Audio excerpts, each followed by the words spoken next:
मैं भी ठीक ठाक। आप देख रहे हैं अपना किचन, मैं हूँ यास्मीन। आज की जो रेसिपी मैं आपसे शेयर करूँगी बहुत ही अच्छी रेसिपी, मज़े की रेसिपी है।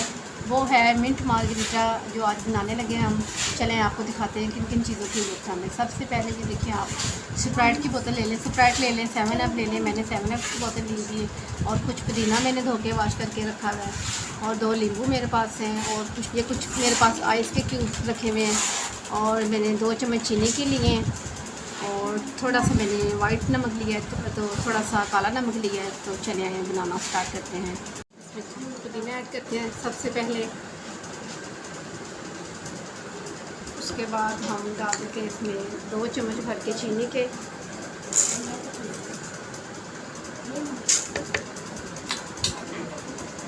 थोड़ा सा मैंने काला नमक लिया है, थोड़ा सा वाइट नमक लिया है। उसके बाद 2 लेमन है मेरे पास, जिनका रस मैं निकाल के इसमें ऐड कर दूँगी। बीज मैंने इसके अलग कर दिए थे।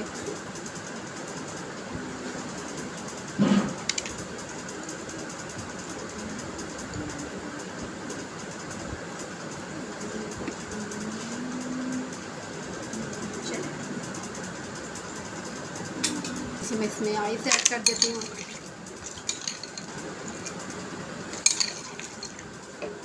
चलिए इतनी काफ़ी है। इस ब्लेंडर को चलाते हैं, इस पुदीने को ब्लेंड कर लें, फिर आपसे मिलते हैं। चलें ये देखें आज मैंने अच्छे तरीके से इसका पेस्ट बना लिया है। बिस्मिल्लाह। हाफ़ हम इसमें ऐड कर देते हैं और हाफ़ हम इसमें ऐड कर देते हैं। चलिए जिसमें हम आइस डालते हैं, 6 गिलास में आइस डालते हैं, जितनी आप पसंद करते हैं। चलिए बटर डालते हैं इसमें।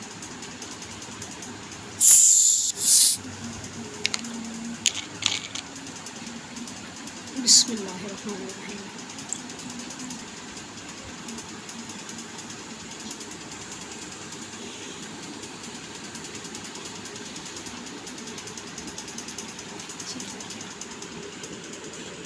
इस गिलास में भी आप टमाटर को डाल देते हैं। माशाल्लाह बहुत ज़बरदस्त।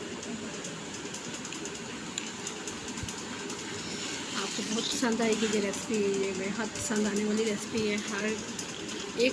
हर कोई इस रेसिपी का दीवाना है, यकीन करें। इतना मज़े का इसका फ्लेवर होता है, इसका टेस्ट होता है। अब हम खूबसूरत सा पुदीना पकड़ेंगे, साइड पे लगा देंगे।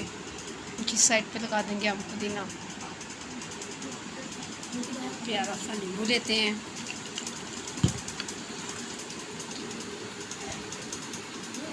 छुरी की मदद से काट लेते हैं हम।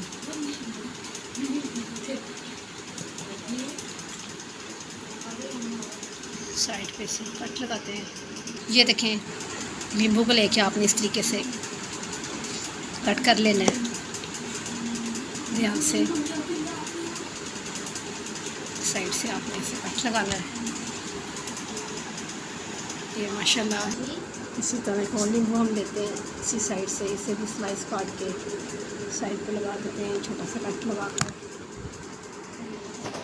देखिए माशाल्लाह से बहुत ही खूबसूरत सा मिंट मार्गरीटा जो ये देखें बन के रेडी हुआ है। आपको यकीनन ये बहुत पसंद आएगा। आप भी घर में बना के लाजमी ट्राई करें। आपको पसंद आने वाली रेसिपी आपके साथ शेयर की है। हाँ जी, ये बहुत हेल्दी रेसिपी है और बहुत ही सुकून देती है पीने के बाद। आप यकीनन ये बनाएं मैदे के लिए, मैदे को सुकून देने के लिए, मैदे की गर्मी को दूर करती है। आप लाजमी बनाएं, ट्राई करें बना के। आपको वाकई बहुत इसके फ़ायदे होंगे पीने के बाद। कल मिलती हूँ न्यू रेसिपी के साथ। कल तक के लिए अल्लाह हाफिज़।